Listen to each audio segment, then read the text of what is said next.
My wonderful friends, it's my joy and privilege again to be with you and to be able to share with you the word of our God and Father, the living God, the eternal one. Welcome to our Sunday Bible study. It's my privilege to share the word with you. But this morning in my quiet time, as I was worshiping God, suddenly it was, I don't know what happened, but I was just suddenly as if I was in heaven worshiping with the angels and worshiping with the heavenly host. It was such a moment, that I just realized where I was. I was worshiping God with heaven, and it was such a gracious experience. I can just thank God for the ability and the privilege to be there. And Father, I thank you that we stand in that glorious presence right now through the blood of Jesus.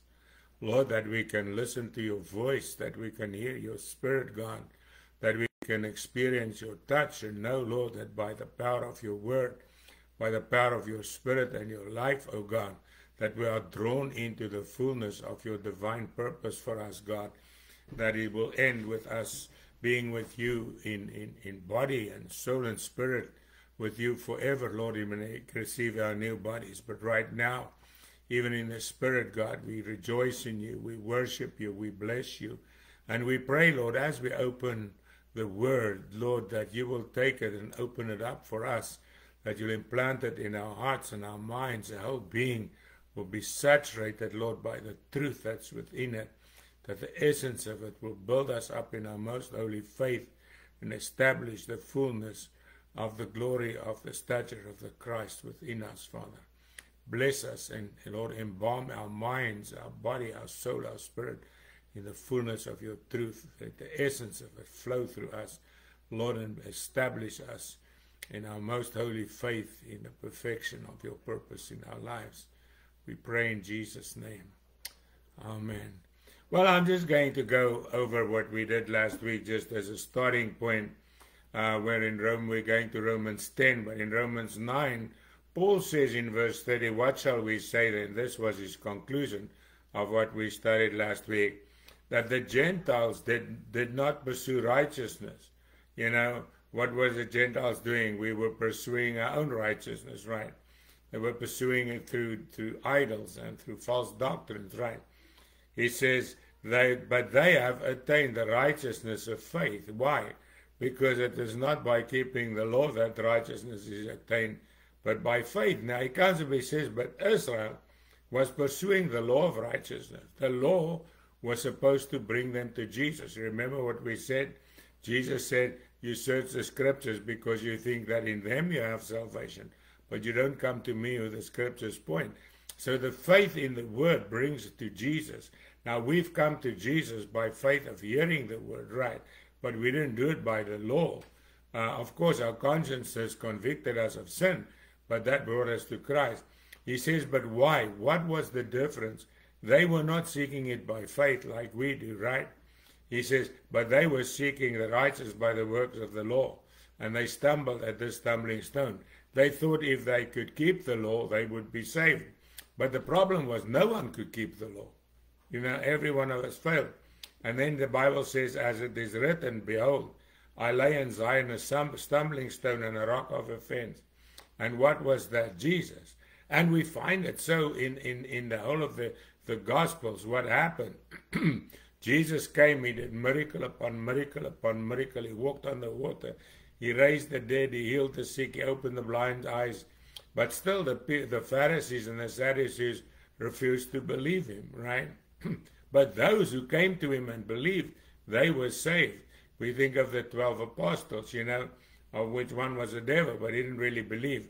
But those who believed, they saw the glory of God. He says, I lay in Zion a stumbling stone, a rock of offense. But then he comes, he says, whoever believes on him will not be put to shame. In others, we that have believed in Christ, we have believed. Now, Paul goes in Romans 10, verse 1, and he says, brothers, my heart's desire and prayer to God for Israel is they may be saved. You see, and what is he saying? That the Jews that is following the law is not saved. And we find it with Paul. Paul was or Saul as he was known at that time, was a Pharisee of the Pharisees. He persecuted the church. He had letters to put them in jail. He was standing there where Stephen was stoned. He was looking after their clothes, and he was saying, good job, you know. But what happened? On the way to Damascus, he didn't meet the law. He met the Lord Jesus Christ. And we know he saw this blinding light. He fell off the horse, and he saw Jesus, and he says, who are you? He wasn't looking for Jesus, but now he found him. Jesus revealed himself to him. He says, I'm Jesus who you are persecuting. And then Saul got saved. How did he get saved? He confessed the lordship of Jesus. He says, Lord, what do you want me to do? You know, for a Jew to say Lord, it's impossible unless he gets born again. Because they believe there's one God, that's Jehovah. Right? But they don't realize that Jehovah is one God that is revealed in three persons, Father, Son, and Holy Spirit. And they don't even read their own Bible properly, because in Genesis, in Hebrew, the word talks about in the beginning was God. Now the word God there for God is Elohim. Now Elohim is the male plural of God. El is God, but Elohim, in Hebrew they put the im is the male plural, because if you talk about a horse, it's a sus, right? But if you talk about horses, it's susim, in male horses, right? And so, you see, they already knew that God is there if they just read the Bible properly. But now he meets Jesus, and now what happens? Now he has faith in Jesus. He doesn't follow the law anymore. What does he do? Lord, what do you want me to do? Jesus said, go to Damascus. Then Ananias came and prayed for him, right? And now what happened was Paul was now a believer, not in the law to be saved, but he was saved by believing in the Lord Jesus Christ. Now Paul comes and he says, for I bear them witness that they have a zeal for God, not according to knowledge. Why? They didn't know God. That's what he says. They don't know God. Because, you know, the Greek word for knowledge, gnoska, it's one of them, there's more than one. But gnoska that they use is what? Is knowing by experience. And it's not like just knowing. It's like a man knowing his wife. I know my wife in a way that no one else can know her. Not her kids, not her siblings, not her parents, not her friends. Why? Because we have an intimate knowledge of each other.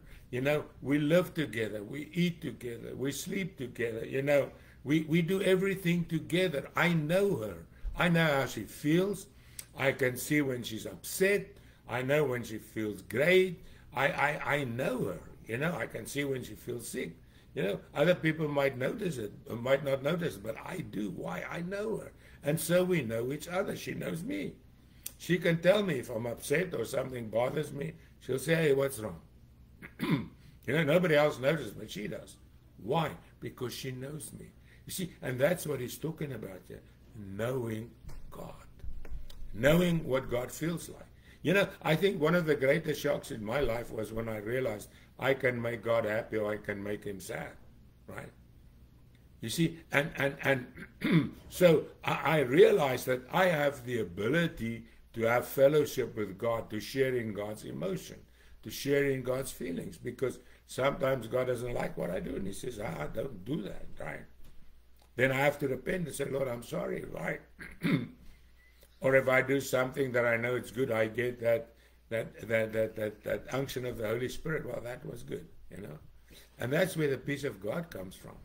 It's in his presence. When we know him, we have fellowship with him, right?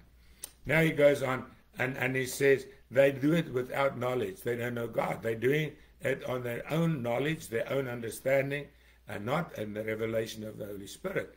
Now he says, for they being ignorant of God's righteousness. Now remember, what is God's righteousness? We said it's knowing Jesus, right? He makes us righteous. Because you remember what we said earlier in Romans 8, Romans 7, Romans 8, where he talked about what is Jesus has become our righteousness, right?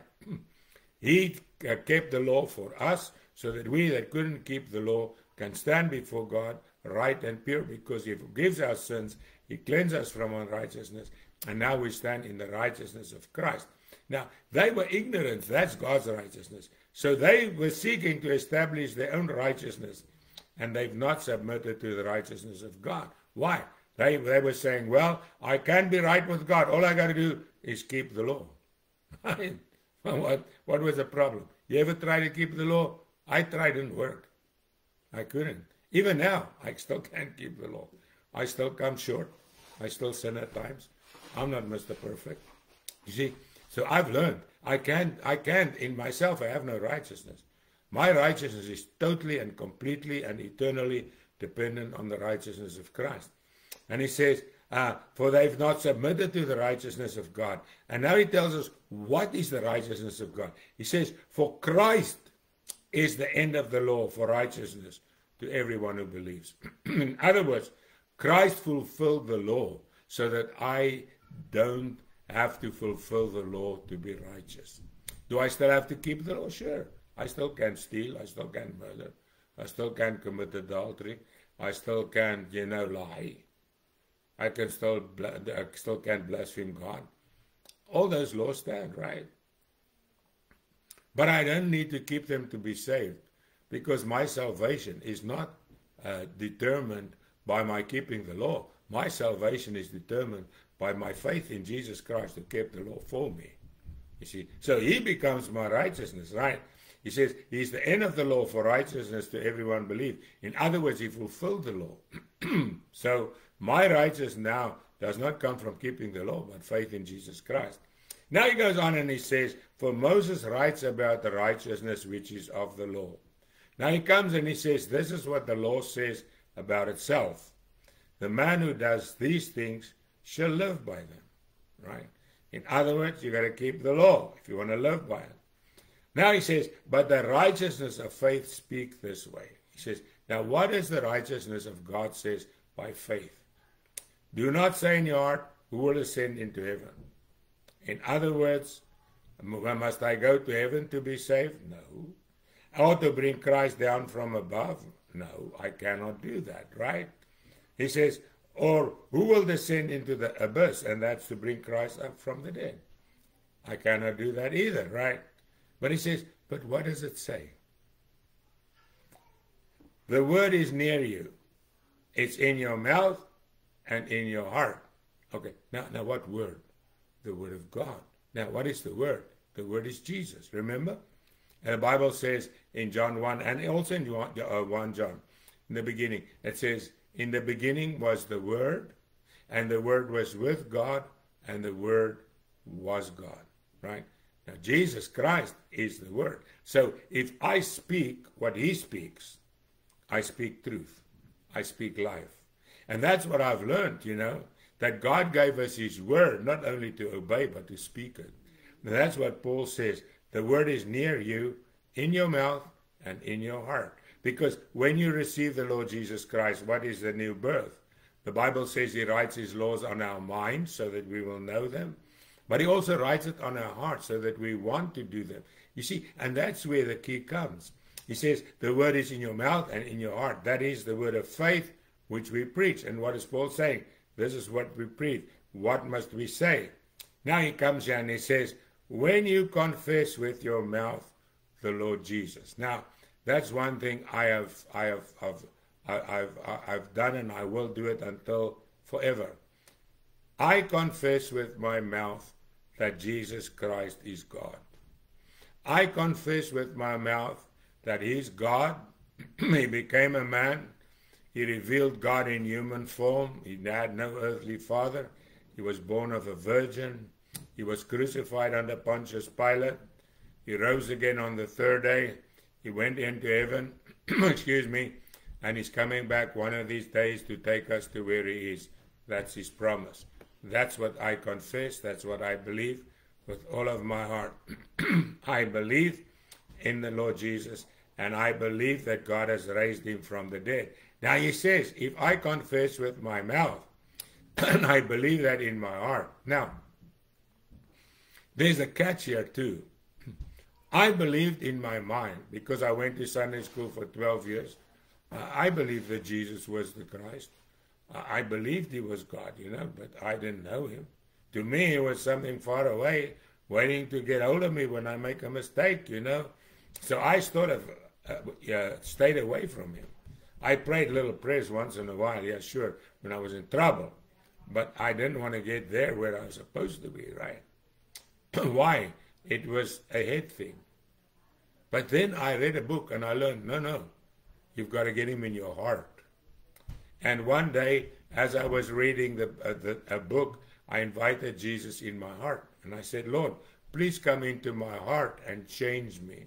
I read the story about a guy who was changed. And I said, Lord, if you did that for him, come and do it for me, change me. And Christ came in. And suddenly, he was not only in my mind, he was in my heart. And that changed everything. Suddenly, I did not want to swear anymore. I had a filthy mouth. Why? My heart changed. He changes the heart. He gives you a new heart, the Bible says. And that's what he's talking to. Now my faith did not come so much from my mind, but it comes from my heart. Because my mind will tell me, do this. And my heart will say no. Now what is your heart?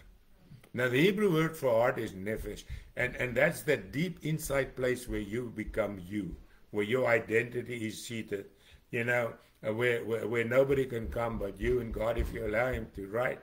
So what happens now is I invited him in my heart, and now my mind will tell me one thing, but my heart says no.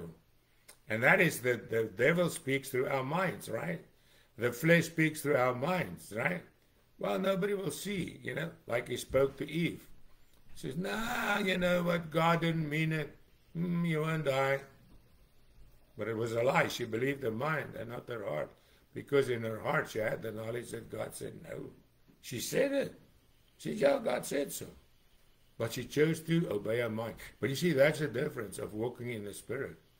It's not obeying what you think what's right. It's obey what God says is right. That's why we need the Bible. We need his word to know what is right. Now he says, if we confess with our mouth and believe in our heart that God raised him from the dead, you will be saved. In other words, this is the two essentials for salvation. Confessing with the mouth and believing in your heart.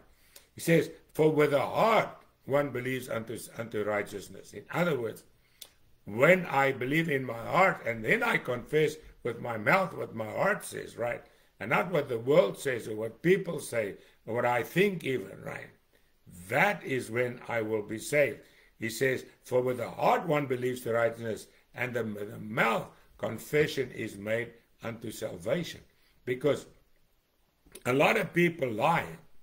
They say they're saved, but they're not really saved. Why? Because they don't really want Jesus. They want to do their own thing. Yeah? Well, I was like that. I don't blame them. All I can say, I found Christ, and I pray that everybody else will find Christ too. And get that eternal knowledge in your heart that I know Jesus. And he knows me. He says, for the scripture says, whoever believes on him will not be put to shame. You see, and now believing is not only a mental understanding of fact. Believing means that I not only receive and believe, but I do. Right? He says, for there is no distinction between Jew and Greek. Why? We are both made by God, right? The Jews are just descendants and the natural from Abraham, and the Gentiles not, right? And he comes there and he says, for the same Lord over all is rich to all who call upon him. In other words, in Jesus Christ, there is no difference between your natural background. You can be a Jew, you can be a Greek, you can be whatever you may be. You can be red, green, black and blue, whatever, it doesn't matter. Because it's not the color of your skin that determines the color of your heart. Those people whose hearts are black from sin, they are black. And those people whose hearts have been made white by the blood of Jesus, they are white. Why? The inside is what God's looking at, right? Because when we all get a new body, what are we going to get? A body like Jesus, right? We're going to be like him. So, so that is what we got to remember. And he says, whoever calls on the name of the Lord shall be saved. So it's not a salvation for the Jew or a salvation for the Gentile. It's a salvation for anyone that would receive the Lord Jesus Christ. Now, he goes on in verse 14 and he says, how then shall they call on him in whom they have not believed? Right? Now he says, how can they call about Jesus if they know about him? And how shall they believe on him if they have not heard? And how shall they hear without a preacher? And how shall they preach unless they are sent? Now Paul comes and he says that if you say faith comes from hearing, you got to hear, right? Now he says, and how can they go if no one sends him?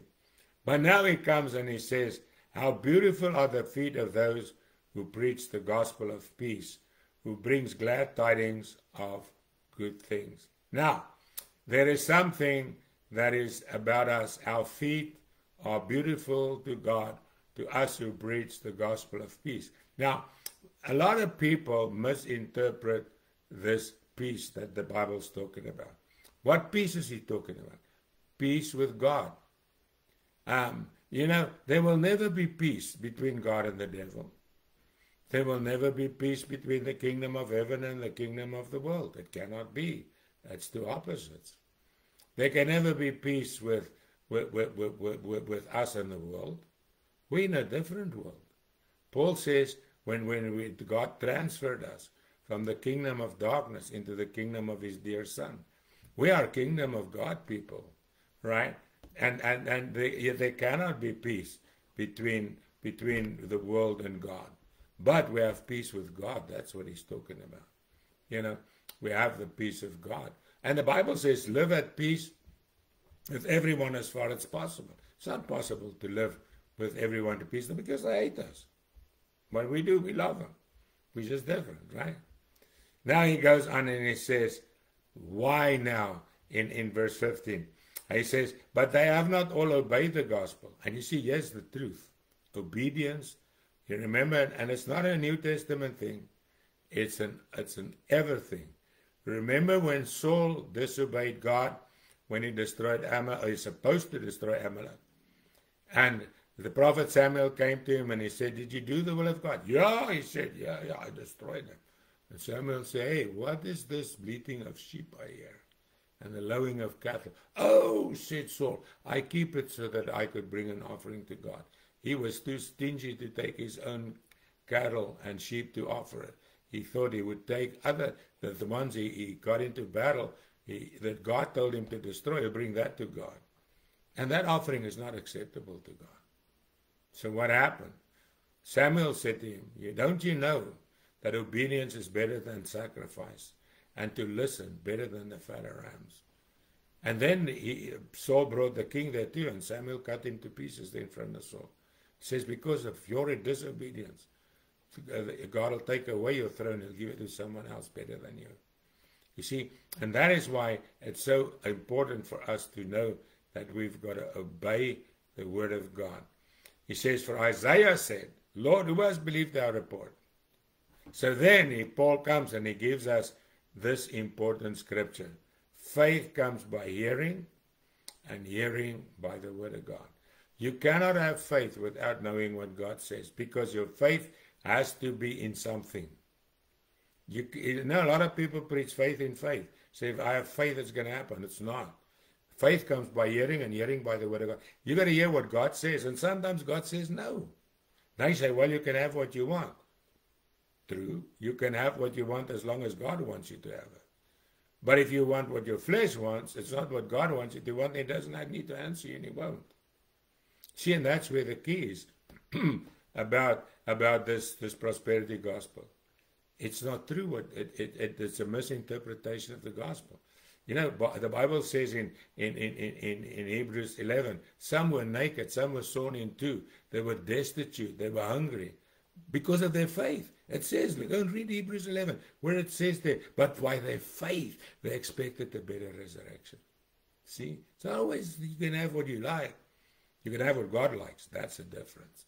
And that's what he's saying. Faith comes by hearing, and hearing by the word of God. And God sometimes says no. Right? He said no to Jesus. Jesus said, Father, let this cup pass. God said no. Moses said, let me go into promised land. God said no. David said, heal my son. God said no. It's right in the Bible, you know.